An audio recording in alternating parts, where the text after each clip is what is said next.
Hi, I'm Jonathan, and today's topic is the gym, or going to the gym. That's it. For this video, I'm basically just going to work through the list of questions that I got about going to the gym. I do go to the gym quite a lot. Until about 2 months ago, I had a spell of going to the gym about 4 or 5 times a week. Now I've bought some gym rings, and the weather is good, so I work out outdoors a lot more, and I go to the gym maybe 2 times or 3 times a week. And the rest I do outside. All the way at the beginning of transitioning, I didn't bind when I went to the gym, but that got very uncomfortable, so that the discomfort of binding became easier to deal with. It is harder to work out. I at least found it harder to work out when binding, and it was inconvenient. Um, I'd stopped using the changing rooms at the gym before I started binding, and I would just wear a tracksuit over my gym clothes to go to the gym. That was awkward in the winter and the fall because it would rain a lot, and sometimes I'd only have wet clothes to wear at the gym, which was unfortunate. And then I started doing martial arts with a club where people mostly knew that I was trans, and some of them would get changed in the dojo rather than in the changing rooms. Although there were still changing rooms, this was at the same gym. Um, and I took to doing that as well instead. And that was also just more convenient for me because the lockers were in the changing room, so I couldn't put I could walk in and put my wallet and my bag there, and but it was just a bit awkward. And this way I could put everything in the bag and then just keep it in the dojo. Sometimes I would just take my bag into the weight room as well. But all the stuff was stored at the other end of the room, and you'd be doing exercise here, and a lot of random people would be walking in and out and taking stuff, and I'd always have to keep an eye on my stuff, so half the time I wasn't really focused on what I was doing.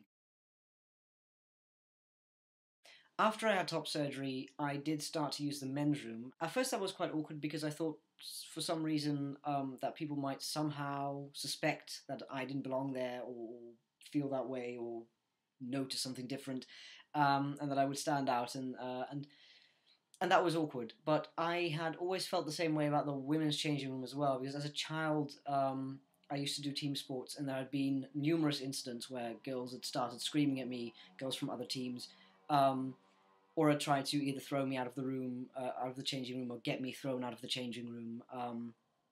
And that started around the time when I was 8. So changing rooms had already, for a very, very long time, been a source of anxiety, for as long as I can remember. In the men's room, in the beginning, especially when my scars hadn't faded yet and still looked pretty dramatic, people did look. Nobody asked any questions, and people mostly tried to look when I wasn't looking, so I'd be pulling a shirt over my head, and then as soon as my head poked out, I'd catch someone looking away.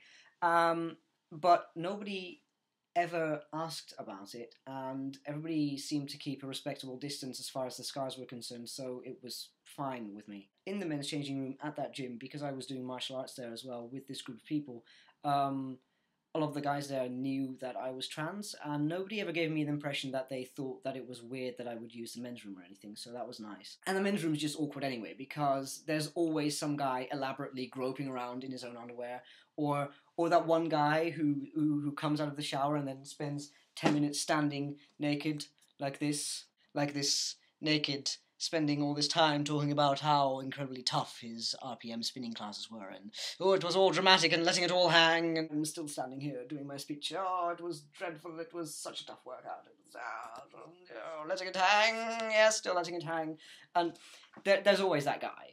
And that's awkward either way, because I've asked some people about it, and a lot of cis guys I know said, yeah, I know, there's always at least one of them. There are plenty of cis guys who also find that incredibly awkward, so it's not just us. And especially when they're standing like this right here, and your shoes are right there, and you need to get them. So yeah, that's not just us. And at this new place where I go, I do use the showers. Not always, because there's only 2 of them, and they're walk-in showers separated by a slim matte glass panel, kind of like the panels you sometimes find in between urinals, but then bigger. One of the showers that's in the corner, it's fairly sheltered, and the other one is pretty much open for half of the changing room to see. And I've used both a couple of times, mostly on Fridays because, firstly, well, I take a cardio / boxing kind of class there, and I get really sweaty. And so then I like to shower, but it's also because it's a little bit more quiet on Friday evenings. I also made a video specifically about taking a shower in the men's locker room for the first time, and I'll paste the link in the box below in case you want a bit more information about that. I did that on my own channel. I do pack while I'm at the gym, and it's never been an issue for me. However, it is more awkward to get in and out of your clothes to take a shower when you're packing because, or at least I don't want to leave it lying there in the middle of the room.